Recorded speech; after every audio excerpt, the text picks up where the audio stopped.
Hi friends, நம்ம இன்றைக்கி mutton kurma எப்படி செய்கிறதுன்னு தான் பார்க்க போகிறோம்.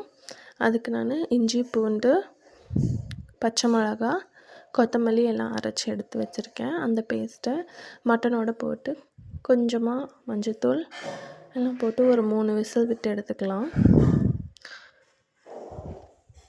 கொஞ்சமாக ஒரு கடாயில் எண்ணெய் விட்டு வெங்காயம், தக்காளி எல்லாம் நல்லா வதக்கி எடுத்துக்கலாம். அதை எடுத்து கொஞ்சம் தேங்காவோடு அரைச்சி எடுத்து வச்சுக்கலாம் ஒரு பேஸ்ட்டாக. நல்லா கோல்டன் ப்ரௌனாக வதக்கி எடுத்துக்கோங்க. அந்த தக்காளியும் நல்லா வதக்கி எடுத்து வச்சுக்கணும். இது ஒரு 3 விசில் விட்டு எடுத்து வச்சிட்டேன். இந்த அரைச்ச பேஸ்ட்டை இதில் ஊற்றி மிளகாத்தூள், மஞ்சத்தூள், உப்பு, கரம் மசாலா, மட்டன் மசாலா எல்லாம் போட்டுட்டு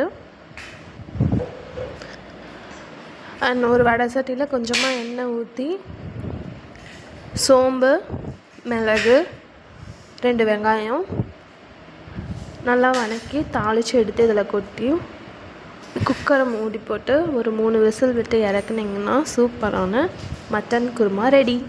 நீங்களும் ட்ரை பண்ணி பார்த்துட்டு எப்படி இருக்குதுன்னு சொல்லுங்கள்.